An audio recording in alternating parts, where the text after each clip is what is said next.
Efeito fotoelétrico.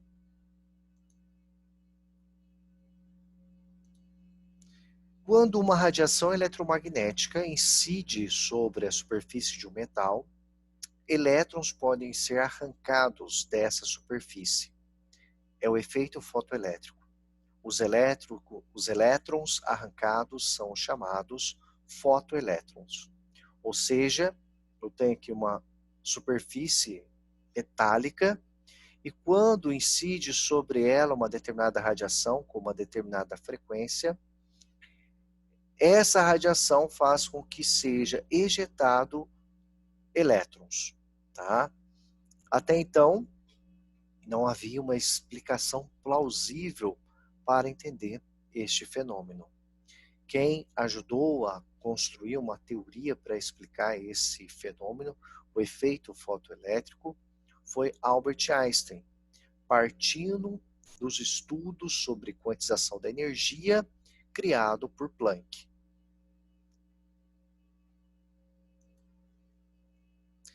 Einstein explicou o efeito fotoelétrico levando em conta a quantização da energia. Um fóton de radiação incidente, ao atingir o metal, é completamente absorvido por um único elétron, cedendo-lhe sua energia, H vezes F. Com essa energia adicional, o elétron pode escapar do metal. Essa teoria de Einstein sugere que a luz, ou outra forma de energia radiante, é composta de partículas de energia, os fótons. Então, a partir dessa teoria, Einstein criou também o termo função-trabalho. A função-trabalho representado pela letra φ, mas também tem outros livros que representam pela letra T, é a energia mínima necessária para um elétron escapar do metal. E como nós estamos falando de pacotes de energia, nós temos a equação fotoelétrica de Einstein. A energia dos fótons, que é o produto da constante de Planck pela frequência, é absorvida pelos elétrons do metal, que vence a barreira da energia φ do mesmo, adquirindo energia cinética na emissão. A energia cinética máxima é igual ao produto da constante de Planck pela frequência, menos a função trabalho. Então, essa função trabalho é uma propriedade de cada metal, de cada material pertencente à família dos metais, dentro lá da tabela periódica. Então, eu tenho aqui a radiação incidente, tá?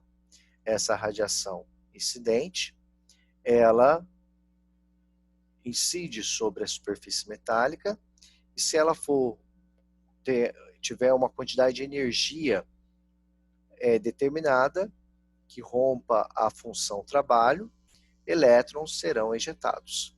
Esses elétrons sendo ejetados aqui, vai ter uma energia cinética máxima. E esses elétrons ejetados são chamados de fóton-elétrons.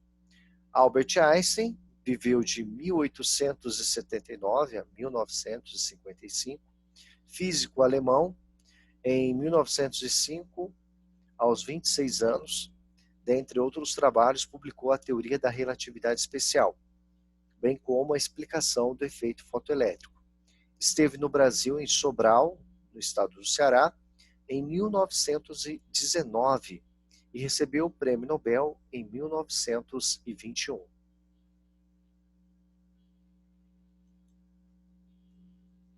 Nós temos aqui a representação, a frequência mínima a partir da qual os elétrons escapam do metal é tal que o produto da constante de Planck vezes a frequência F0, que é a frequência mínima, né, de cada metal. A equação fotoelétrica de Einstein fica, então, a energia cinética máxima é igual à constante de Planck multiplicado pela diferença das frequências. Frequência final menos a frequência inicial. E aqui nós temos o gráfico da energia, tá? Em função da frequência F. Então, energia cinética máxima pela frequência. Observe que, enquanto esta energia não é atingida, elétrons não são ejetados, tá? Então, nós temos uma frequência mínima necessária que faz com que os elétrons sejam ejetados e a tangente do ângulo θ, né, é numericamente igual à constante de Planck. Porque isso daqui, se a gente for analisar, pessoal, é uma função do primeiro grau, em que o EC máximo, né, representa a variável y, e f menos f0 seria equivalente a x menos x0, onde a frequência é o termo independente e o y é o termo dependente, porque de acordo que varia a frequência, vai variar a minha energia cinética. Aplicações do efeito fotoelétrico, né? Isso aqui é para nós pensarmos, refletirmos e associar a teoria com a prática. Você sabe o que é um chip CCD usado em máquinas digitais? Sabe como é o controle de portas de elevadores e as portas dos shoppings? O que dizer do funcionamento das esteiras de caixas de supermercado? Então, são algumas aplicações em que acontecem o efeito fotoelétrico. Continuando, nós temos o átomo de Bohr, tá? Que é uma teoria para explicar alguns fenômenos observados naquela época, porque nessa época a gente já tinha o modelo atômico de Rutherford, que primeiro nós tínhamos o modelo atômico de Dalton, das esferas rígidas, né? Depois nós tínhamos o modelo de Thomson, que dizia que o átomo era semelhante a um pudim de pastas, né? Onde as pastas eram as cargas negativas e o pudim como um todo era carregado positivamente. Aí Rutherford fez a experiência, que até depois descobriu-se aí algumas radiações, a radiação alfa, radiação gama e a radiação beta, e criou-se o modelo de Rutherford, que era o modelo planetário, né, onde nós temos o núcleo denso, carregado positivamente, e elétrons orbitando esse núcleo com cargas negativas, e esse elétron com uma massa aproximadamente 2.000 vezes menor do que a do próton. Aí, partindo dessa teoria, Bohr, porque a teoria de Rutherford, o modelo atômico de Rutherford, não conseguia explicar a questão, porque toda partícula carregada emite ondas eletromagnéticas, e com isso o elétron ele ia espiralar e colidir com o próton, por conta que, segundo a teoria da eletrostática, cargas elétricas de sinais contrários ocorre atração, e com isso o elétron colidiria com o próton. Aí chega Bohr, e ele cria o átomo de Bohr. O modelo de Bohr aplicado ao átomo de hidrogênio, pessoal, o elemento químico hidrogênio é o mais simples da tabela periódica. Ele tem um próton e um nêutron. Para o átomo de hidrogênio, Bohr estabeleceu uma série de postulados, que são os seguintes. Então, primeiro postulado de Bohr. O elétron descreve órbitas circulares em torno do núcleo, formado por um único próton, sendo que a força do elétron, a força de atração eletrostática, a força centrípeta, responsável por este elemento, tá?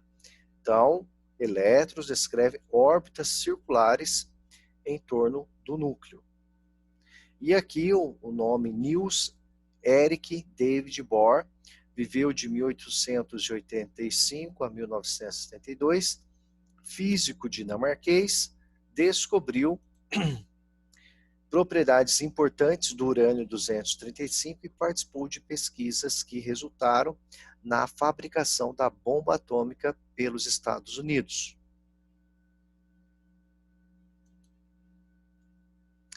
Segundo postulado de Bohr, apenas algumas órbitas estáveis bem definidas, denominados estados estacionários, são permitidas ao elétron. Nelas, o átomo não irradia energia, de modo a se conservar a energia total do átomo, sendo então possível aplicar a mecânica clássica para descrever o movimento do elétron. E o terceiro postulado era a passagem do elétron de um estado estacionário para outro é possível mediante a absorção ou liberação de energia pelo átomo. A energia do fóton absorvida ou liberada no processo correspondente à diferença entre as energias dos níveis envolvidos. Assim, ao passar de um estado estacionário de energia E para outro de energia E', com E' maior do que E, teremos que a E', a energia final menos a energia inicial, vai ser igual à constante de Planck multiplicado pela frequência.